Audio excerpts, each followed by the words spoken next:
Nous te rendons grâce. Tu nous as gardés pendant toute la nuit. Nous sommes mis debout sur nos pieds, tu nous as réveillés. C'est toi qui nous fournis le souffle de vie, l'être de mouvement. Et tu nous as conduits en ces lieux pour nous faire entendre ta parole. Nous nous abandonnons entre tes mains. Ne laisse aucun de nous quitter ces lieux comme tu l'as vu venir. Tu connais la profondeur de nos cœurs. Tu connais nos préoccupations. Tu connais nos besoins. Comme déjà nous l'avons entendu, nous ne pouvons que recourir à toi, notre Dieu. Bénis ton peuple. Bénis ses services. Répands sur nous ton onction. Parle à nos cœurs et agis par ton esprit. Nous te le demandons de tout cœur. Au nom de Jésus-Christ. Amen. Amen. Vous asseoir.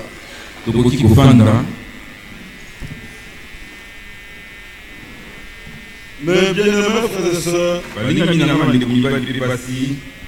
que Dieu vous bénisse. Nous sommes vraiment dans la joie de nous retrouver encore ici ce matin.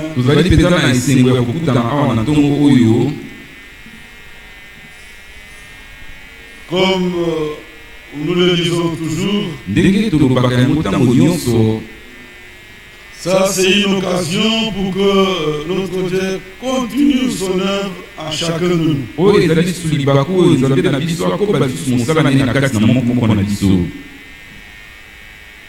Nous voyons comment le jeune gens, les hommes, les femmes s'agitent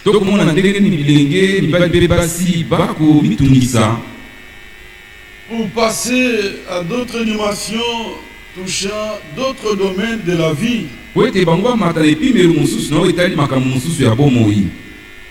Dans le milieu professionnel, il y a des gens qui veulent passer à d'autres grades,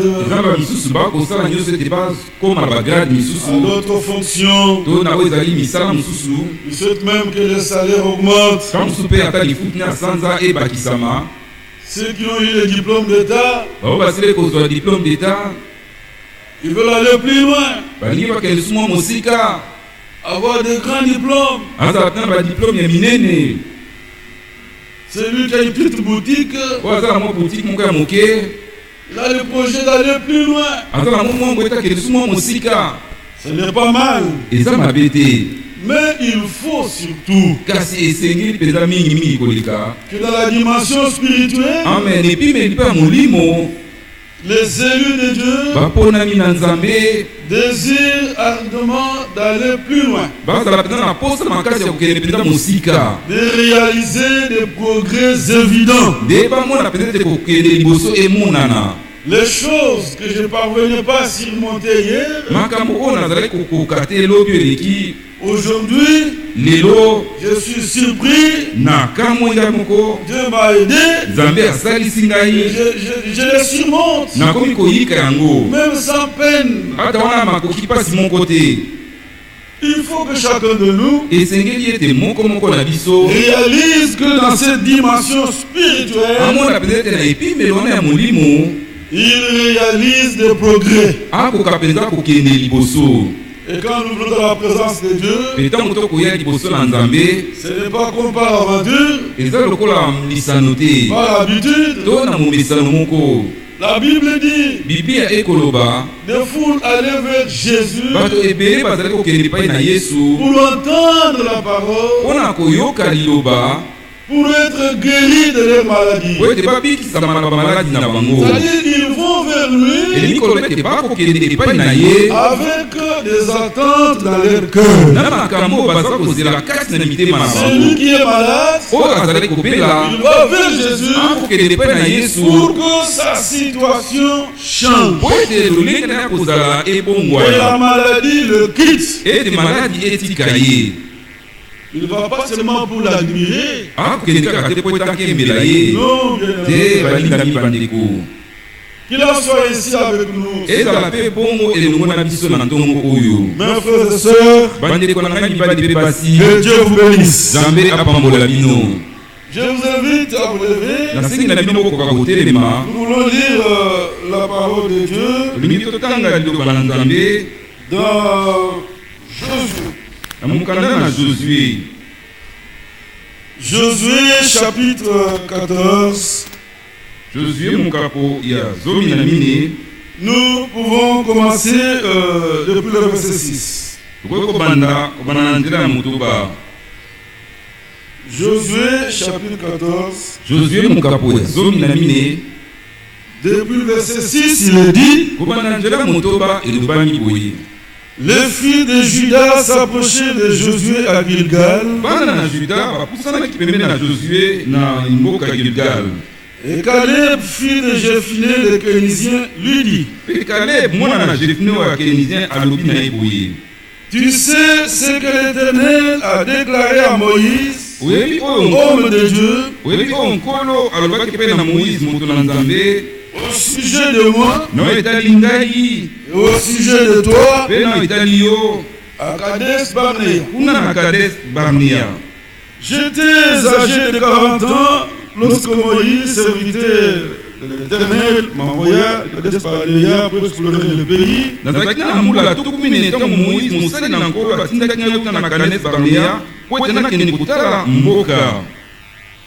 Et je lui fis un rapport avec droiture de cœur.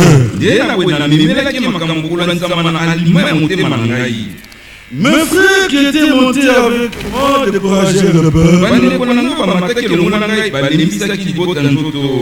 Mais moi j'ai suivi pleinement la voie de l'Éternel, mon Dieu. Et ce jour-là, Moïse jura en disant: le pays que ton pied a foulé sera ton héritage à perpétuité. Pour toi et pour tes enfants.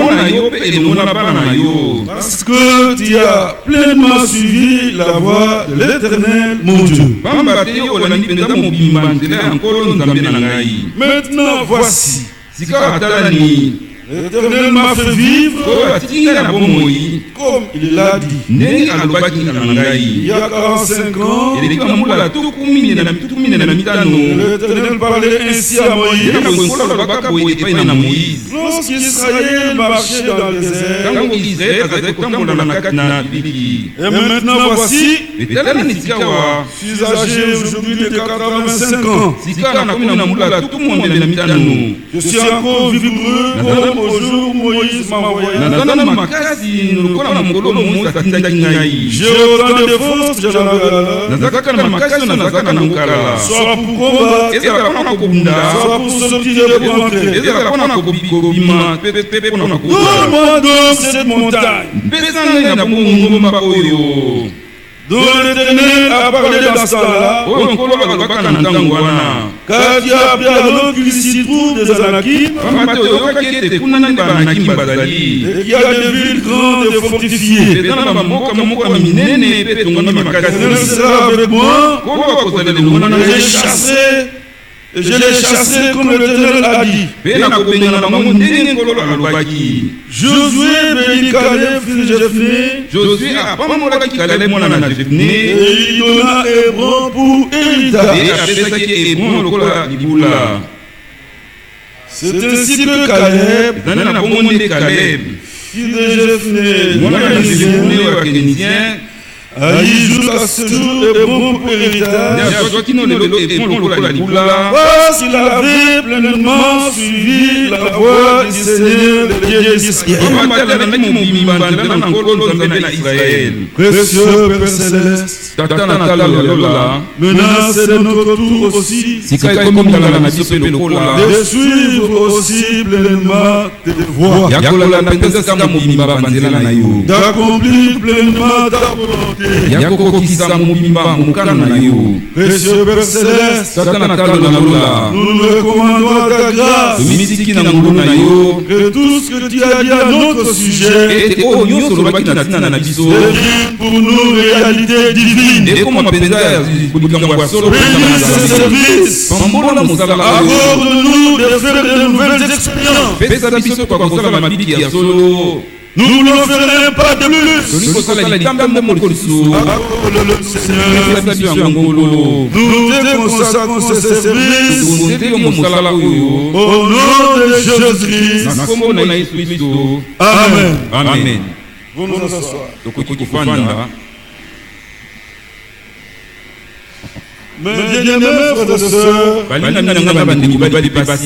nous avons suivi cette lecture. C'est Caleb qui se tient devant Josué. Il lui rappelle ce que Dieu avait dit à son sujet et au sujet de Josué par le truchement de Moïse. Caleb ne pouvait pas s'arrêter seulement à écouter. Nous ne voulons pas seulement écouter et nous saluer avec joie. Oh, dire quelle bonne parole. Oh, c'était merveilleux. Mais Dieu nous fait entendre ce qu'il veut accomplir avec nous. Après avoir entendu, nous devons aller plus loin. Après avoir écouté, nous voulons désirer ardemment expérimenter ce que Dieu a dit à notre sujet. Il nous l'a annoncé à l'avance avant que cela devienne en nous réalité. Alors nous ne devons pas nous arrêter à écouter seulement. Nous devons aller plus loin. Comme Caleb, ils ont traversé la mer Rouge. Ils sont dans le pays de Canaan. Et ce pays était occupé. Mais chaque tribu avait un territoire qui lui était échu en partage. Toi, tribu de Lévi, tribu de Juda. Voilà, toi tu prendras ça.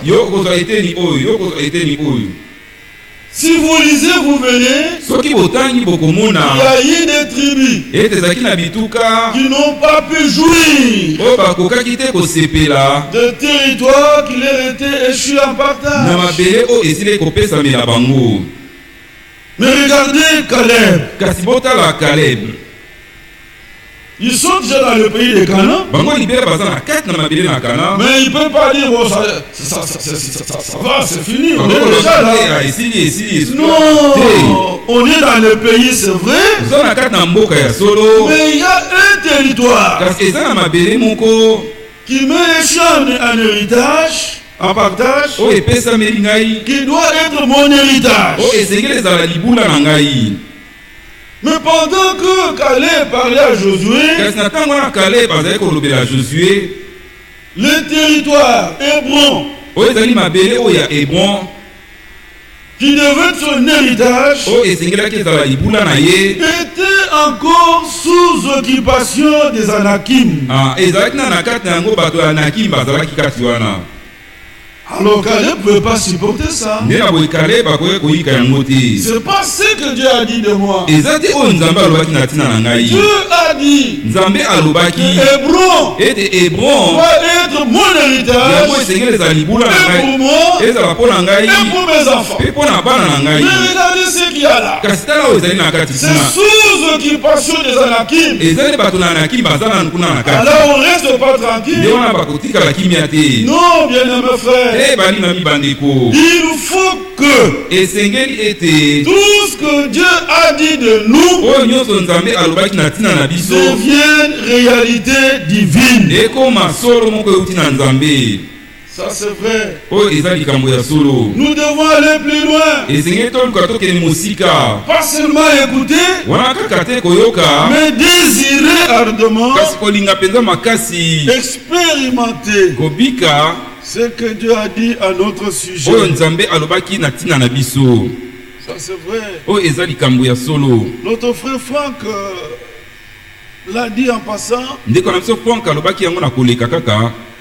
Il dit, il faut que les choses que nous avons entendues deviennent réalité dans notre vie. Nous devons lier la foi à la parole que nous avons entendue. Lier la foi à la parole que Dieu nous a fait entendre.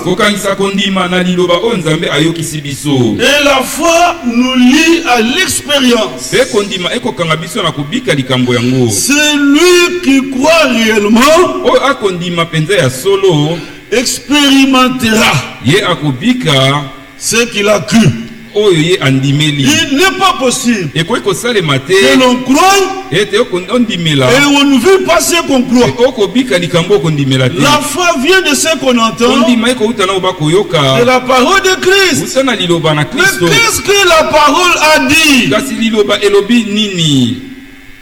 Croire, expérimenter, voilà ce qu'il nous faut. Mais bien aimés frères et sœurs, nous devons aller plus loin. Si nous revenons dans Josué là, au chapitre 1er, il est dit au verset 3, tout lieu que foulera la plante de votre pied, je vous le donne. Comme je l'ai à Moïse. Vous voyez? Tout lieu que foulera la plante de votre pied. Les lieux dont Dieu a parlé. Mais il s'agit du lieu dont Dieu a parlé. Mais il faut aller là-bas et placer son pied là. Le pied de foi. Et revendiquer ce que Dieu nous a donné. Oui, bien mes frères. Pourquoi quelqu'un peut continuer à dire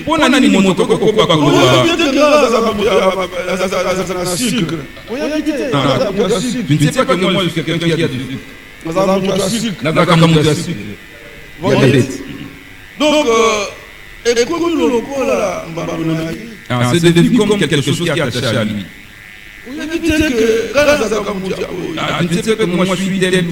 Non. Le Seigneur guérit de toute maladie. Ça c'est vrai. Bon, le Seigneur guérit de toute maladie. J'entends. Je sais ça. Mais maintenant la réalité, mes frères, il nous faut que la foi nous lie à l'expérience. Je dois expérimenter. Le Seigneur se présente comme mon médecin. Je suis ton médecin. Je guéris de toute maladie. Mais il faut croire. C'est la foi qui nous lie à l'expérience. Oui, bien mes frères. Tout lieu que foulera la plante de votre pied, je vous le donne. Vos frères femmes disaient, Dieu nous a déjà tout donné. Mais nous devons placer notre pied de foi et revendiquer ce qui nous revient de plein droit. Ce que Dieu nous a donné en Christ. Tous les acquis de Golgotha. C'est notre héritage. La vie de sainteté. Être saint dans toute sa conduite. La vie de justice.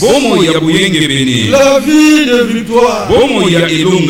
En bref, la vie de Dieu. C'est notre héritage.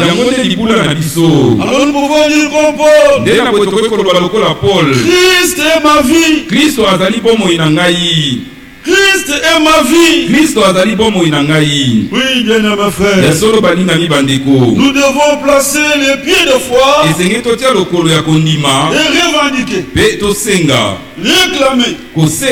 Caleb regarde Hébron sous occupation des Anakim. Non. Ça ne peut pas être ça. Voyez? Je suis encore vigoureux pour combattre, pour entrer, pour sortir. Nous voulons combattre et nous voulons être de la troupe de vainqueurs. Ça c'est vrai. Paul pouvait dire, j'ai combattu le bon combat, j'ai gardé la foi, la couronne me réserve. Maintenant c'est le tour de chacun de nous de combattre, et nous devons vaincre. Il est question, frères et sœurs, d'avoir un désir ardent d'expérimenter ce que Dieu nous a dit.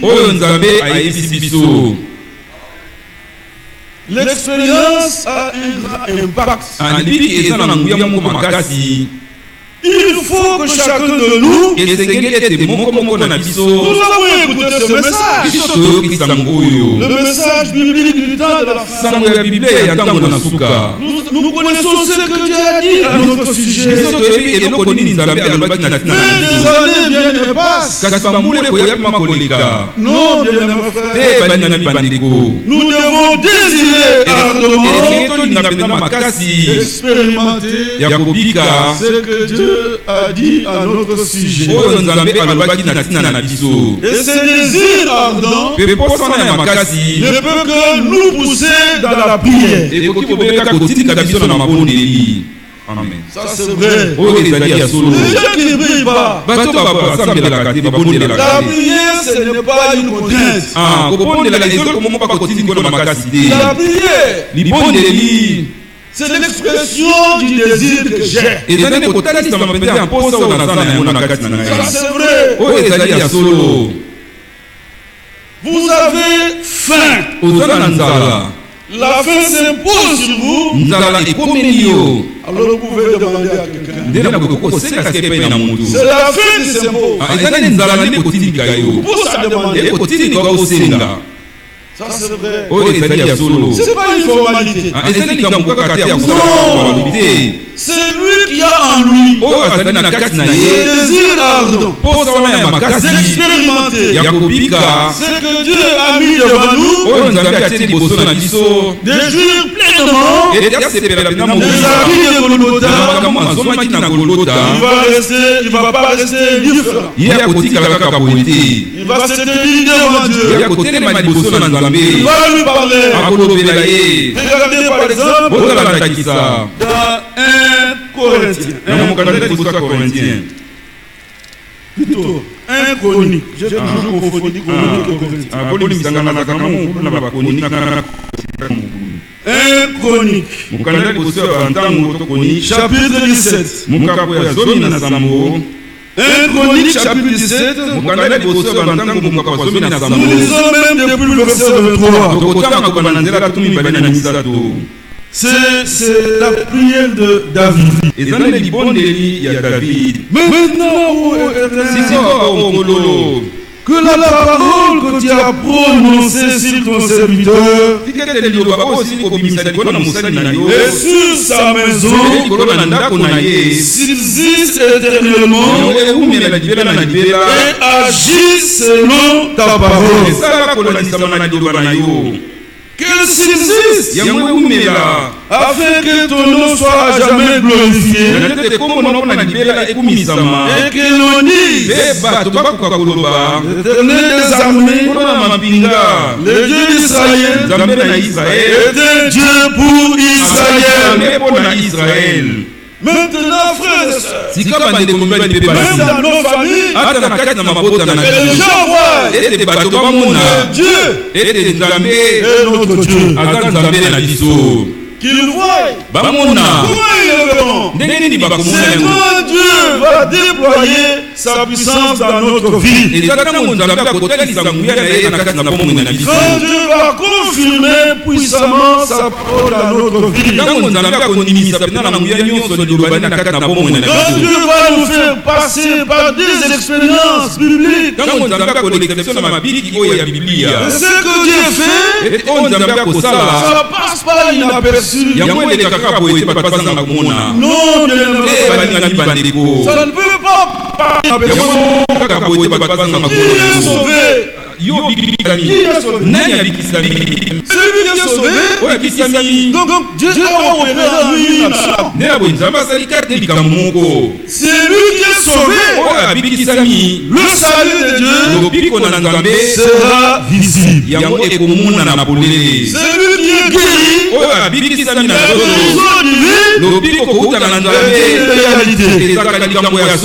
Oui, même le gens du monde ils peuvent nous regarder et ils comprendront que Dieu est notre Dieu. C'est vrai. Et que la maison de David, ton serviteur, soit affermie devant toi. Car toi-même, oh mon Dieu, tu as révélé à ton serviteur et tu as créé une maison. Toi-même, tu m'as révélé qu'il va me bâtir une maison. Comment puis-je rester tranquille, indifférent, aussi longtemps que les yeux ne voient pas cette maison-là? C'est toi qui m'as parlé. C'est pourquoi ton serviteur a osé prier devant toi. Oui, bien-aimé frère, je m'approche à lui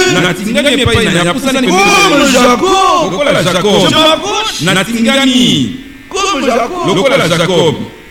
Mais toi tu m'as dit, retourne dans le pays de ta naissance.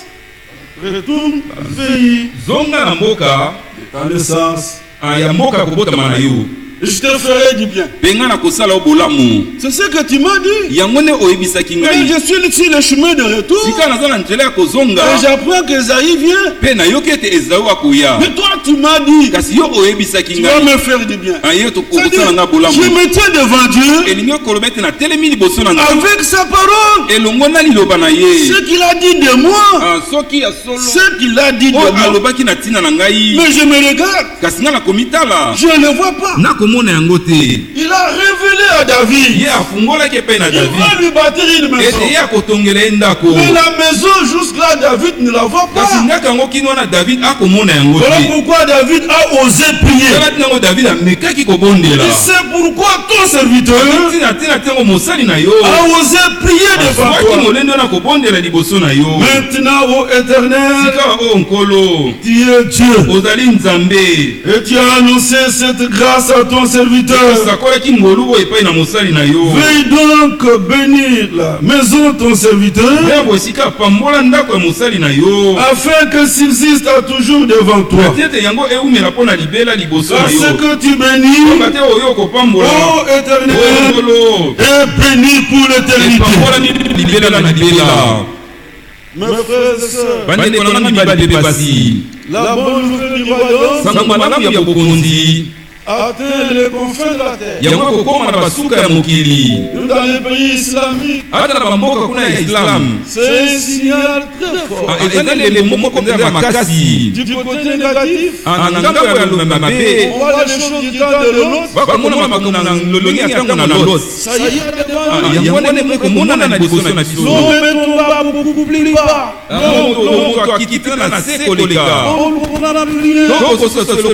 il n'y a plus de temps. Alors nous voulons voir tout ce que Dieu a dit à notre sujet. Et là, nous avons tout. Et nous attendons. Faut qu'il en soit ainsi. Si ce n'est pas le cas, le temps est venu de prier. Passez un temps dans la prière devant Dieu. Suppliez le Seigneur. Qu'est-ce que Dieu nous a dit au travers de ce message? Qu'est-ce que Dieu nous a promis? La pleine restauration. C'est ce que Dieu nous a promis. Élie établira toutes choses.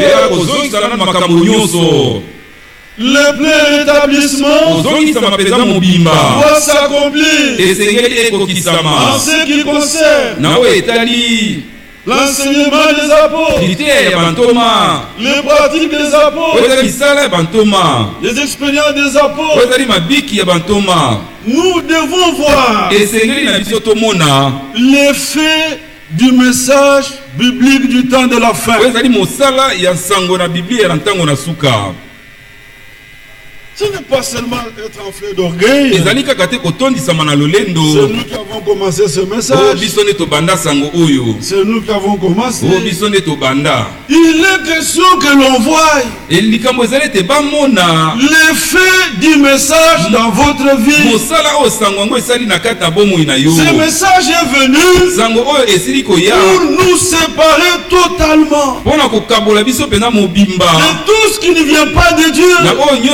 Tout ce qui ne vient pas de l'Esprit de Dieu, tout ce qui ne vient pas de la parole de Dieu. Bien-aimés frères et sœurs, ce message est venu pour que l'église soit restaurée. Ce message est venu pour que l'épouse soit préparée, que l'épouse soit apprêtée. Ça c'est vrai. Mais il est question que nous regardions,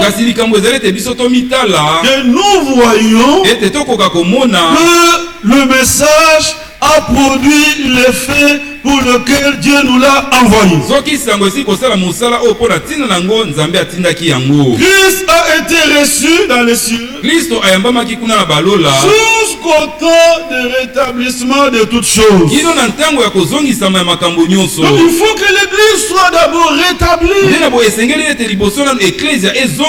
Ça doit être notre préoccupation. Le plein rétablissement. Nous nous comparons à l'église primitive. Et nous devons voir que nous sommes comme était l'église primitive. Nous sommes comme était le premier croyant. L'église primitive est fondée d'une manière surnaturelle par l'effusion du Saint-Esprit. L'église primitive Ecclesia oya ebandeli. était formée de personnes Yango esalemaki na bato. nées de nouveau, Babotama mbala na sika. baptisés du Saint-Esprit, Babatisami na elimo mosantu. munis de dons de l'Esprit, Oyo baza na kati na makabo ya molimo. et ils portaient le fruit de l'Esprit. Mpe bazali komema mbuma ya elimo. Même si nous pouvons être 1 million d'hommes et de femmes, Ata soki tokozala na kati na mibali mpe basi. 1 million d'hommes et de femmes, Tokozala ata mibali mpe basi ata 1 million. mais si au milieu de nous, Kasi soki na kati na biso. aucune personne n'est baptisée du Saint-Esprit, Ata moto moko te abatisami na elimo il mosantu. n'y a pas d'église là. Nde yango eklese ezali te wana. Non, bien-aimés frères, Mpe balinga mibandeko. l'église, Eklesia. même si on est à 2, Ata soki boza kaka on est à mibali. 3, To misato. né de nouveau, Botami mbala na sika. c'est né du Teli Saint-Esprit, elemo ya elimo c'est ça une mosantu. grande église. Yango wana eklese oyo ya monene. La Bible le dit, frère, ekoloba yango bandeko. que l'église du Dieu vivant, Eklesia na nzambe na l'église véritable, Eklesia oyo ya c'est solo. l'habitation de Dieu en esprit. efandelo ya nzambe na kati na molimo. Oui, bien-aimés Ya frères, solo balinga mibandeko. ils étaient baptisés du Bango Saint-Esprit, babatisamaki na molimo mosantu. ils portaient le fruit de l'esprit, Bamemaki mbuma ya molimo. et ils étaient munis de dons de Mpe l'esprit. bazalaki na makabo ya molimo. Ça c'est vrai. Oyo eza likambo Mais ya que solo. chacun se regarde. Kasi esekeli ete moko na moko Que amitala. chacun se regarde. Moko na moko amitala. Et dire comme les premiers croyants, Boni aza mpena lokola bandimi ya a-t-il liboso. déjà entendu un témoignage Boni asa yoka litatoli. de la part des gens du monde Wana kouta na bato ya qui mokili. est fils de Dieu, Ete ye azali mwana na il est un nzambe. chrétien, Ete azali mokristo. mais bien-aimés frères, Balinga minanga bandeko. dans l'église primitive, Na kati na eklesia oyo Les gens du ebandeli. monde. Bato ya mokili. quand ils regardaient les chrétiens, Ntango bazali kotala bakristo. ils les voyaient comme des personnages extraordinaires. Bazali komona mongo lokola bato moko ya lolenge mosusu. Et ils avaient peur de Mpe s'approcher. bazali kobanga kutu kopusana pembeni na Et bango. aujourd'hui, Kasi on lelo voit des soi-disant frères tokomona bao bakomibenga se bandeko. vautrer dans les choses politiques, komikota na kati na makambo ya politiki. se vautrer dans les choses du monde, Na kati na makambo ya mokili. avec des amis qui travaillent dans des terrasses, Na baningo basaka na kati na qui bekala. parlent de choses politiques, bakolobaka na politiki font kaka. des blagues. Okozala kopetaka masolo Mais kosekisa. comment ces gens-là ne voient pas que Dieu est extraordinaire? Ndenge bato wana bakokomona ete oza lolenge mosusu. Pourquoi ce n'est pas comme c'était? Mpo na nini eza te ndenge yango ezalaka. Mes bien-aimés frères, Balingami nanga bandeko. les expériences ont un grand impact. Mabiki maza na nguya moko ya makasi. Nous sommes très rapprochés du retour du Seigneur. Biso topusani mpenza makasi na bosongi na nkolo. Et l'expérience de scellement du Saint-Esprit, Mpe libiki ya kotia na elembo elimo mosantu. c'est une expérience incontournable Eza libiki moko bakoki kokima yango par te. rapport à cet événement que nous attendons. Kolandisama na likambo oyo biso tokozela. C'est lui qui n'est pas scellé du Saint-Esprit. Oyo atiami na elembo ya molimo mosantu Il te. n'est pas membre du corps. Ye azali moko ye na makati na nzoto Mais te. l'enlèvement ne concerne que le corps de Christ. konetelama etali bobele kaka nzoto na kristo. Oui, bien-aimés Ya frères, solo balingami bandeko.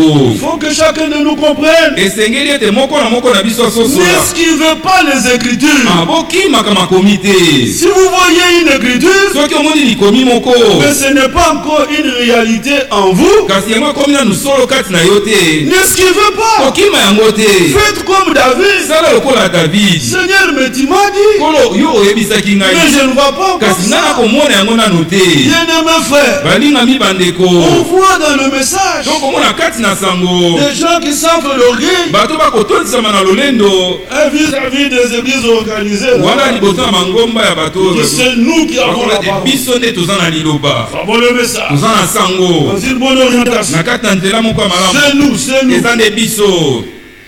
Quel enseignement? oyo lilakisi nini. Pierre avait eu aussi de bons enseignements. pierre ye mpe azwaka malakisi mpenza ya malamu. D'ailleurs, par l'enseignant par excellence. wana te ya malamu koleka. Il a eu ça de l'enseignant par excellence. ye azwaki yango kuna na motei oyo akoleka. C'était Jésus. ezali nde yesu. Mais malgré l'enseignement, kasi ata kutu lilakisi yango oyo azwaki. Pierre pierre a renié le Seigneur. awangana na kingololo. Il n'était pas dans les fausses doctrines. Il avait eu de bons enseignements. Il a nié le Seigneur. Mais regardez plus tard. Quand Pierre fils scellé du Saint-Esprit. Il est devant les honorables. Le chef du peuple. Il leur parle avec pleine assurance. Il était avec Jean. Il leur dit, jugez vous-même. Devons-nous obéir à Dieu ou bien à vous les hommes? Vous voulez dire quoi? Que nous ne parlions pas des choses que nous avons entendues et que nous avons vu. Non. Vous voyez, ils ont résisté au chef de peuple. Les mêmes Pierre là, qui avait renié le Seigneur. Regardez à quelle dimension il est passé. L'expérience du scellement de l'esprit, c'est incontournable.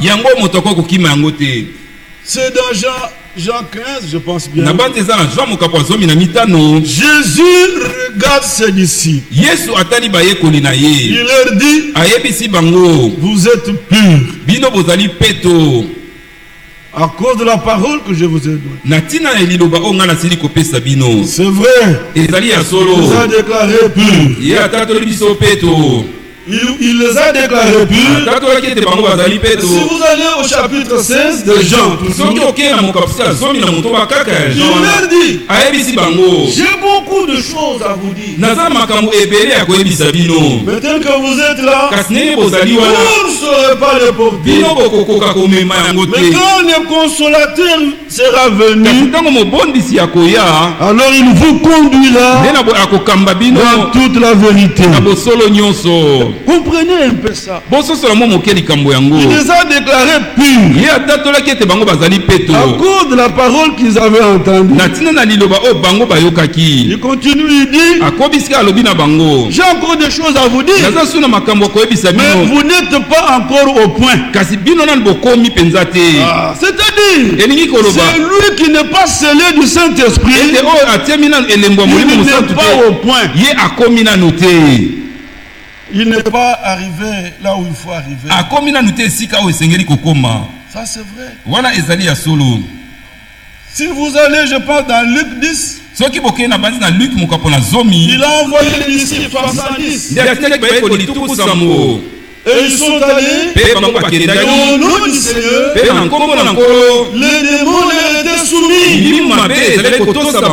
Mais plus tard, quand il leur dit, celui qui ne mange pas ma chair,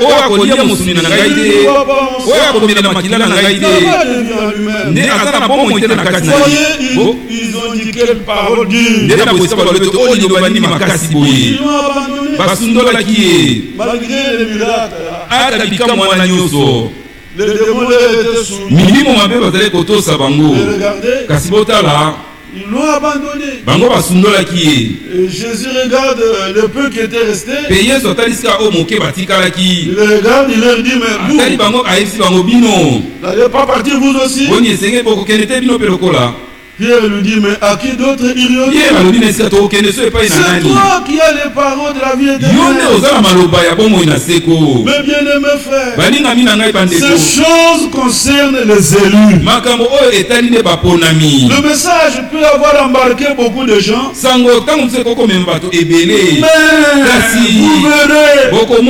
vous verrez, ça ne concerne que les élus. Mais bien aimé frères et sœurs, que Dieu nous donne à l'aise. Ça c'est vrai. Le Seigneur dit, j'ai beaucoup de choses à vous dire. Mais n'étant pas baptisé de l'Esprit, n'étant pas scellé du Saint-Esprit, vous ne saurez pas le porter. Paul a posé la question aux disciples. Avez-vous reçu le Saint-Esprit depuis que vous avez cru? Même ce matin, cette question est valable. Avez-vous reçu le Saint-Esprit? Depuis que vous avez cru, le Saint-Esprit, ce n'est pas de l'imagination. C'est Christ lui-même qui fait sa demeure en vous. C'est une réalité divine. Ils ont dit à Paul. Ils ont dit à Paul. On n'a même pas entendu qu'il y ait le Saint-Esprit. De quel baptême avez-vous donc été baptisé? Cette question-là est très significative. Qu'est-ce que vous dites? Alors, de quel baptême avez-vous donc été baptisé? Ils ont dit le baptême de Jean. Cela veut dire celui qui a reçu le vrai baptême biblique, le baptême du Saint-Esprit doit accompagner ce baptême. Voilà pourquoi Paul a posé cette question-là. De quel baptême avez-vous donc été baptisé? On ne va pas au baptême sous contrainte des parents. Non, il faut que ça soit sous l'effet de l'action de l'Esprit. Ça c'est vrai. William Branham pouvait dire les gens se font baptiser dans l'eau. On évoque sur le nom du Seigneur. Mais les années viennent et passent. Le baptême de l'Esprit ne s'ensuit pas. Quelque part, il faut que l'on comprenne qu'un autre Dieu ne peut la faute. Le problème c'est dans le camp de l'homme. La Bible dit répentez-vous. Que chacun de vous soit baptisé au nom du Seigneur Jésus-Christ, à cause de la rémission de vos péchés, et vous recevrez le Saint-Esprit comme don. Il faut que les choses nous arrivent comme Dieu nous les a dites. Pourquoi on peut se faire baptiser dans l'eau au nom de Jésus-Christ? Les années viennent et passent. Le baptême de l'Esprit ne s'ensuit pas. Et pourtant nous réalisons que le Fils de l'homme est proche à la porte. C'est pas le baptême de l'Esprit.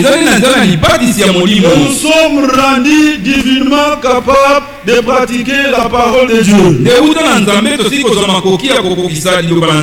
C'est Dieu lui-même qui l'a dit. Je mettrai mon esprit en vous.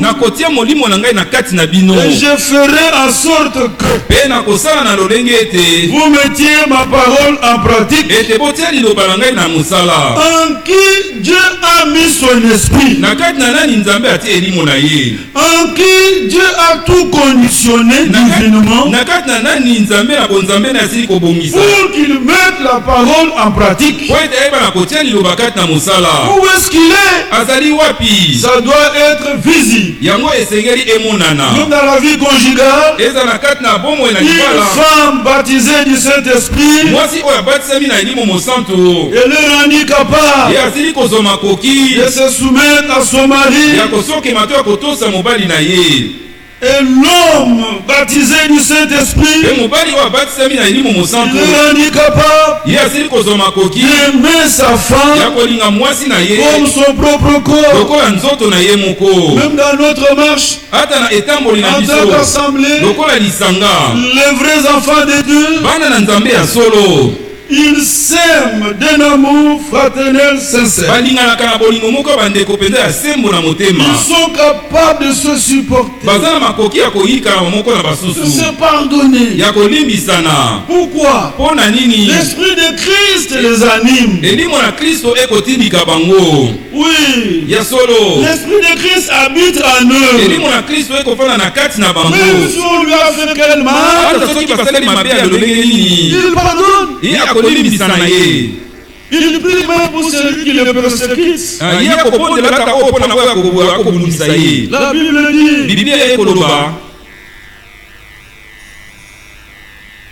l'affection de la chair. Je vais lire ça dans Romains. Romains 8.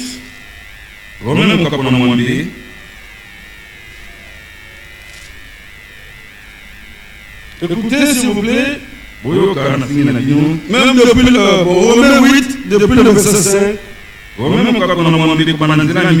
Ceux en effet qui vivent selon la chair s'affectionnent aux choses de la chair. Tandis que ceux qui vivent selon l'esprit s'affectionnent aux choses de l'esprit. Et l'affection de la chair, c'est la mort. Tandis que l'affection de l'esprit, c'est la vie et la paix. Car l'affection de la chair est inimitié contre Dieu. Ça c'est très fort. L'affection de la chair est inimitié contre Dieu. S'il y a au milieu de nous une femme bien maquillée, c'est poussé par l'esprit. C'est l'affection de l'esprit. C'est l'affection de la chair. L'affection de la chair est inimitié contre Dieu. Qui veut se produire comme un ennemi de Dieu? Et malgré ça, il vient ici. Pourtant, il se produit comme un ennemi de Dieu. Vous votez dans les choses politiques. Cette fois-ci, on va se retrouver. Et tout ce temps ici, vous vous retrouvez à cause du régime. Nous nous retrouvons à cause de Christ. Christ est toujours avec nous. Ça c'est vrai. Tu vas avoir même un grand poste à cause de ces régimes. Mais une maladie peut venir.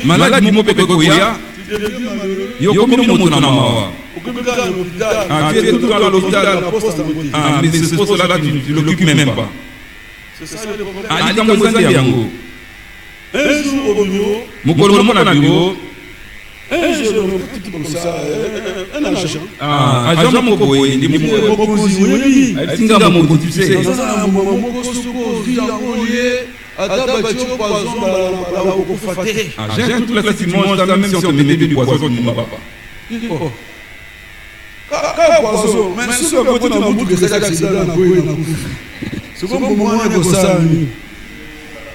vous voyez ça? Arrête, monsieur. Arrête. Il a ouvert les yeux pour le monsieur, arrête. Ne me dis pas ça. C'est le moment pour toi. Moi, je suis la chair du Dieu Tout-Puissant. C'est lui qui me fait vivre. Et je vivrai aussi longtemps que Dieu me fera vivre. Que Dieu vous bénisse. Oui, il y a cette fois-ci on va se retrouver. Mais Dieu entend ses paroles. L'affection de la chair. Les choses de la chair. Écoutez, c'est Dieu qui bénit. L'affection de la chair. Inimitié contre Dieu. Parce qu'elle ne se soumet pas à la loi de Dieu. Et qu'elle ne le peut même pas. Or, ceux qui vivent selon la chair ne sauraient plaire à Dieu. Pour vous, vous ne vivez pas selon la chair, mais selon l'esprit. Si du moins l'esprit de Dieu habite en vous. On n'a pas à monter de stratégie pour être chrétien. Non, bien-aimé frère. Pour être chrétien, il faut que Christ fasse sa demeure en vous. Je serai avec vous. C'est même en vous. Christ en nous. L'espérance de la gloire. Mais bien aimés frères et sœurs, nous voulons expérimenter ce que Dieu nous a promis. Sa promesse du monde. La pleine restauration. Nous voulons être comme les premiers croyants. Nous voulons être comme l'église primitive. Que Dieu nous fasse grâce. Il est le Dieu de vérité. Il est le Dieu fidèle. Il tient sa parole. Il veille sur sa parole pour l'exécuter. Mais ce sera dans la vie de ceux qui croient. Oui, nous voulons, après avoir écouté, expérimenter ce que Dieu nous a fait entendre. Regardez dans le livre de Luc. Je suis au chapitre 2. Depuis le verset 8, il est dit: il y avait dans cette même contrée des bergers qui passaient dans les champs de veille de la nuit pour garder les troupeaux.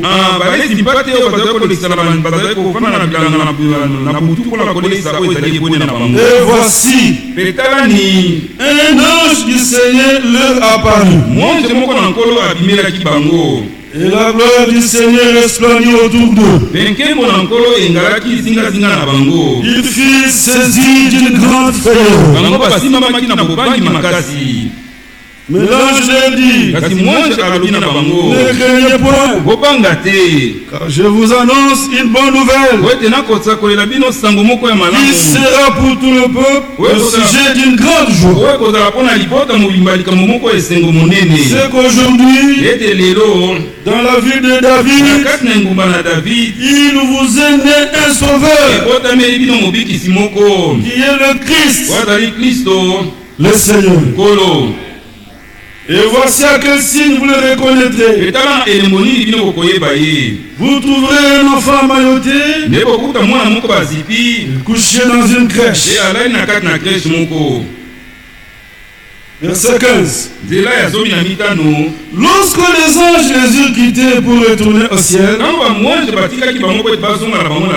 les bergers se dirent les uns aux autres: allons jusqu'à Bethléem. Allons plus loin, frère.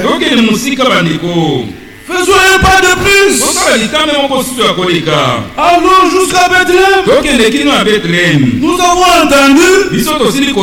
Mais allons et voyons ce qui est arrivé. Ce que le ciel nous a fait connaître. Ils y allèrent en hâte. Et ils trouvèrent Marie et Joseph. Et le petit enfant couché dans la crèche. Après l'avoir vu, il racontait ce qui lui avait été dit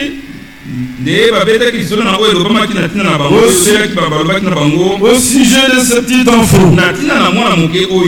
Tous ceux qui les entendirent furent dans l'étonnement. C'est que leur disaient les bergers. Marie gardait toutes ces choses. Les repasser dans son cœur. Verset 20. Et les bergers s'en retournaient, glorifiant et louant Dieu pour tout ce qu'ils avaient entendu et qui était conforme à ce qui leur avait été annoncé.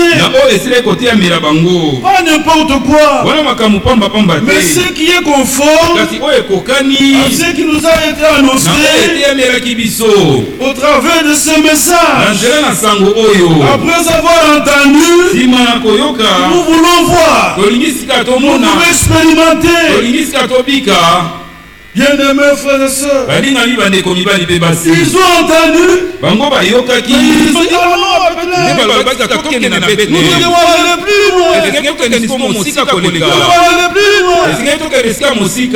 il faut que tout ce que Dieu a dit à notre sujet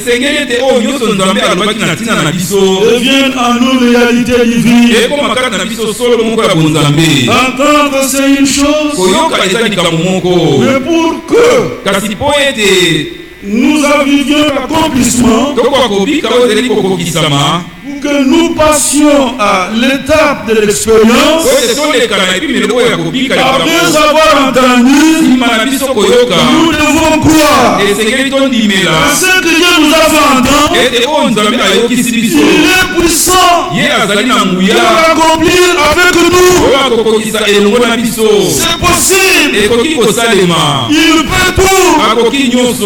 Il peut me transformer pour que je sois en tout et pour tout comme Jésus. Pourquoi je le crois? Ce n'est pas m'appuyer sur mes mérites, mais je regarde à ses capacités. Je ne doute pas de ses capacités. Le même Dieu là s'est saisi de son état. S'était saisi de son état. Et il a transformé. Le monsieur est devenu Paul. Et il dit, c'est plus moi qui vis, c'est Christ qui vit sa vie en moi. Ce n'était pas par le mérite des soldats, c'était l'action surnaturelle de Dieu. Mais nous sommes puissamment encouragés. Là, nous pouvons entendre que Jésus-Christ est le même. Ce qu'il fit autrefois, il sait le faire aujourd'hui. Ce qu'il fait avec les autres, il sait le faire avec nous. Donc c'est possible que je sois comme Jésus. C'est possible que je sois saint dans toute ma conduite. Donc avant d'expérimenter, il faut croire. On croit que on confesse de la bouche. Heureuse celle qui a cru. Car les choses qui ont été annoncées de la part du Seigneur auront leur accomplissement. Le message qu'on nous a annoncé, nous sommes déclarés heureux si nous croyons. Et celui qui croit, il vivra l'accomplissement. Si vous n'expérimentez pas, à Dieu ne peut la faute. Mais bien aimés frères et sœurs, qu'est-ce que nous voulons vous dire? Nous avons beaucoup écouté.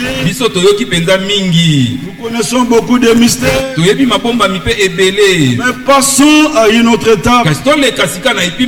Allons plus loin. C'est à l'étape de l'expérience. Ça c'est vrai.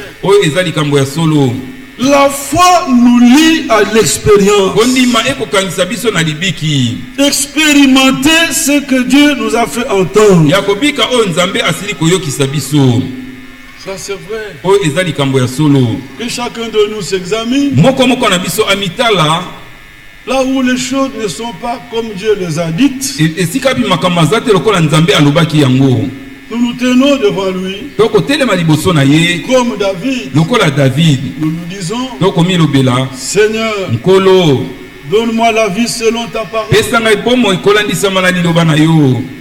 Il faut que la distinction entre nous et les gens du monde éclate, saute aux yeux. Comme nous l'avons écouté jeudi, cette distinction-là ne peut éclater que si Christ fait sa demeure en nous. Ça c'est vrai. Pas de l'hypocrisie. Non, bien aimé frère. C'est pas bien quand nous sommes ici. Tout le monde est longi à moi la malam. Mais quand on est ailleurs, les choses changent. Pas d'hypocrisie. Et nous nous approchons avec un cœur sincère. Où que nous soyons, c'est toujours la vie de Christ.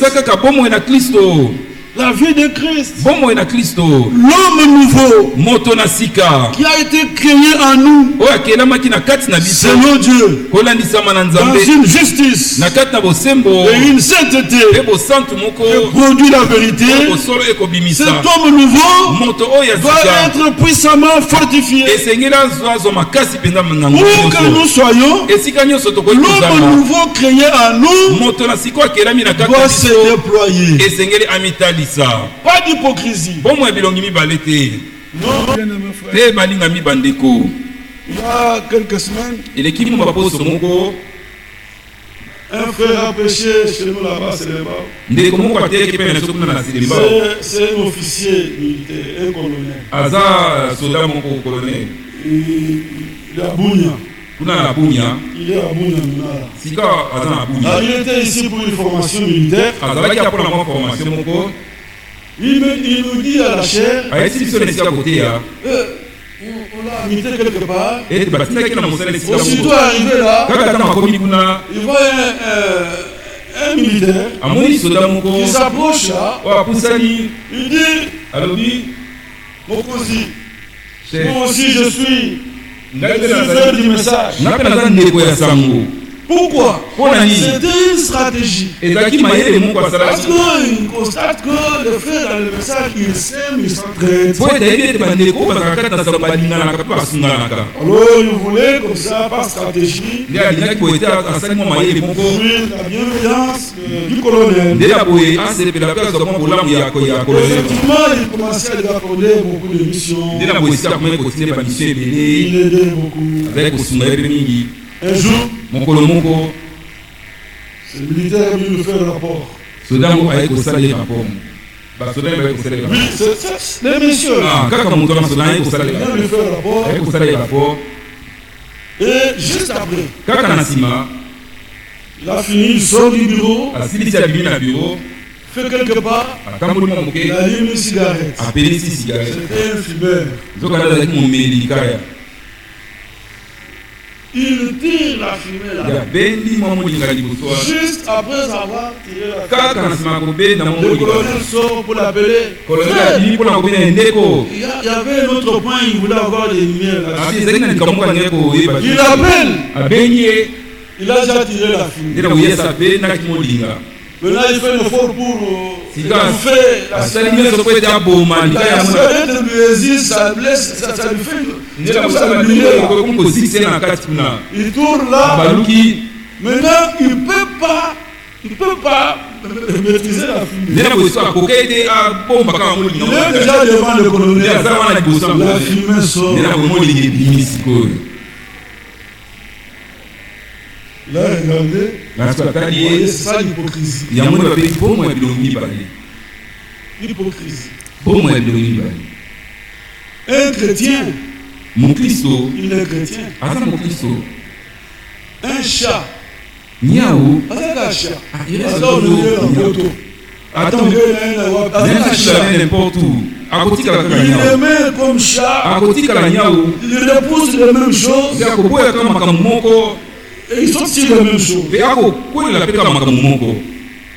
Il aimait chat. Les chrétiens demeurent chrétiens. Mon Christ, mon Christ. Que Dieu vous bénisse. En fait, on n'a pas de mystère. Un grand enseignement. Mais nous voulons nous exhorter. Mes frères et sœurs, le temps est arrivé où nous devons supplier le Seigneur, implorer sa grâce, dire Seigneur, donne-moi la vie selon ta parole. Je veux que mon langage soit le langage des chrétiens. C'est pas que je vais déployer un effort. Dépouille-moi du vieillard. Remplis-moi de tes vertus. Remplis-moi de ta nature. Remplis-moi de ton esprit. Je veux t'enflammer le feu du vin. Je veux te remplir du Saint-Esprit. Je veux marcher en nouveauté. Même dans ma maison, que mon mari voit que j'ai changé. C'est pas que je me suis transformé. C'est ton œuvre. Ce que Dieu fait, c'est perceptible. Nous disons pour arrêter. Regardez dans Ésaïe 41. Là où Dieu agit, l'effet de son action est perceptible. Ésaïe 41. On peut aller même au verset 19. Je mettrai dans le désert le cèdre. Dans le désert, où on ne peut pas espérer voir acacia cèdre. Mais Dieu dit, je mettrai. Vous voyez? Le myrte et l'olivier. Je mettrai dans le lieu stérile les cibles, l'homme, le bisque, tout l'ensemble. Tous les arbres. Mais dans le lieu stérile là, là où on ne peut pas espérer trouver ça, Dieu dit je vais agir. Verset 20. Afin qu'ils nous voient, qu'ils sachent, qu'ils observent et considère que la main du Seigneur a fait ces choses. Que le Saint d'Israël en est l'auteur. Nous voulons que cette assemblée, nous voyons que c'est l'ouvrage du Seigneur. Ce n'est pas une histoire des hommes. Dans les choses de Dieu, dans l'œuvre de Dieu, il n'y a pas de place pour ce qui vient de l'homme. Nous voulons voir que nous sommes réellement l'œuvre de Dieu. Puis le Seigneur avait dit, sur ce roc, j'ai bâtirai mon église. J'ai bâtirai mon église avec des hommes et des femmes en qui je ferai ma demeure, en qui je vais me révéler. Nous voulons voir que c'est l'œuvre de Dieu, afin qu'ils voient, qu'ils sachent, qu'ils observent et considèrent que la main du Seigneur a fait ces choses, que le Saint d'Israël en est l'auteur. Même dans nos affaires, nous ne montons pas de stratégie. Dans le besoin, la Bible dit, recommande ton sort au Seigneur. Et en lui ta confiance. Et lui, il agira. Comment il va agir?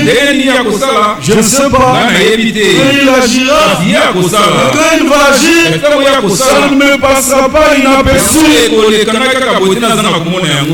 dit, je vous délivrerai. Vous les verrez. Nous voulons ce que Dieu fait. On peut dire amen. Nous voulons ce qui vient de Dieu. C'est Dieu qui bénit et qui rend heureux. Mes frères et sœurs, je vous en supplie, ne restez pas indifférents quant à ce que Dieu a dit à notre sujet. Sommes-nous comme les premiers croyants en tant qu'Église? Sommes-nous comme l'Église primitive?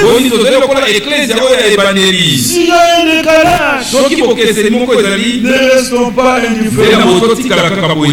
Prions, supplions le Seigneur qu'il nous accorde de vivre l'accomplissement de ce qu'il nous a promis. Que Dieu vous bénisse. Que Dieu vous bénisse. C'est le temps de prier. Dans nos maisons, prions, supplions le Seigneur. Amen. Je vous invite à vous lever. Nous pouvons nous arrêter là. Levons-nous de la présence du Seigneur. Nous voulons vraiment adorer. Dieu donne son esprit à celui qui le lui demande.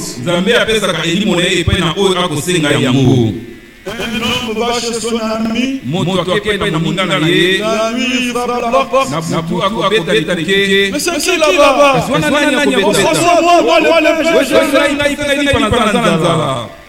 Qui là-bas?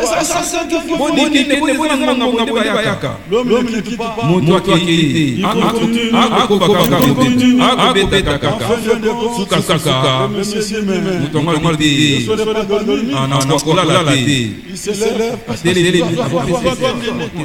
Le Seigneur a donné sa parole. C'est lui qui demande. Dieu donne son esprit à celui de demande. Qui demande? C'est lui qui a cette profondeur en lui.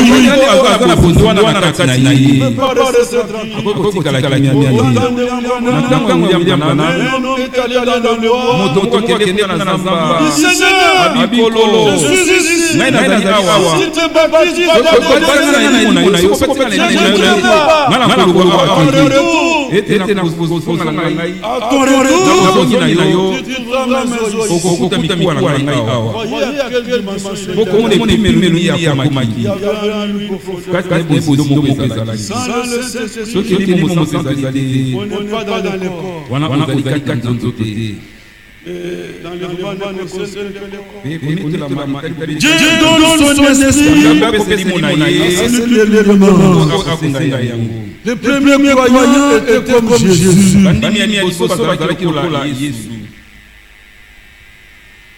Nous nous inclinons.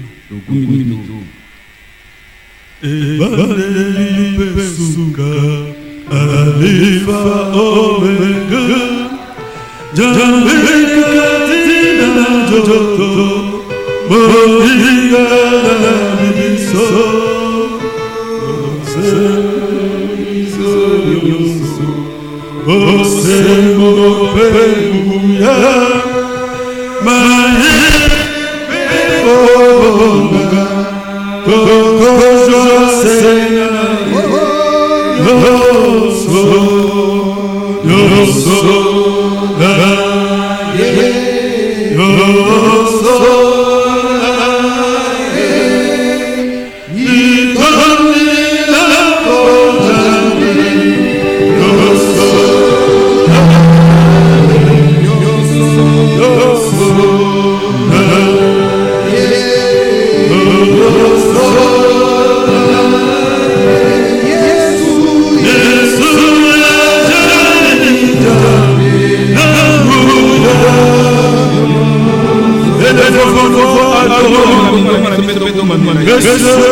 céleste de notre Dieu, nous voulons savoir, toi Dieu, qui t'a donné le péché, il faisait et il ouvrait les choses, comme il avait été dit, c'est maintenant aussi mon tour, le tour de mon frère, après avoir entendu, nous voulons vivre par la foi, et voir que les choses sont comme tu les as dites, Seigneur notre Dieu, Dieu tout-puissant, Dieu de toute grâce, Créateur de ciel et de terre, souviens-toi de nous, de ta bienveillance pour ton peuple, Seigneur, souviens-toi de nous, de ta bienveillance pour ton peuple, remplis puissamment ta parole, ce matin, Seigneur, enflamme-nous des vénins, Seigneur, crée en nous, dans les élus, cette profondeur, et que cette profondeur crie l'appel à nous, Seigneur notre Dieu, nous voulons faire bien-aimé, aller de l'avant, passer à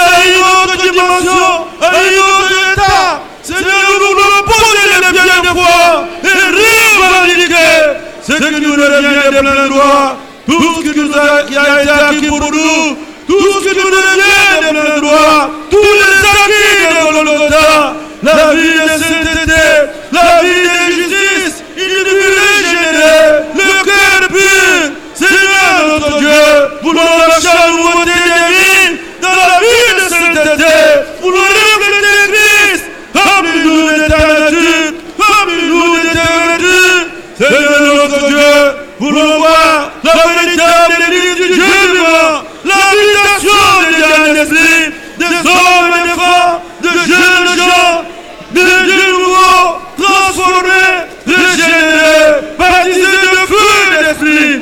Seigneur notre Dieu, Dieu tout-puissant, Seigneur, puisses-tu creuser cette profondeur dans le cœur des élus, puisses-tu creuser cette profondeur. Oh Seigneur, ce matin je t'en supplie que toi-même par le mécanisme divin, par une action surnaturelle, tu creuses cette profondeur dans le cœur des élus. Nous voulons répandre nos âmes devant toi. Nous voulons te supplier afin que ce que tu nous as révélé devienne en nous réalité divine. Nous voulons expérimenter la pleine restauration, le plein établissement.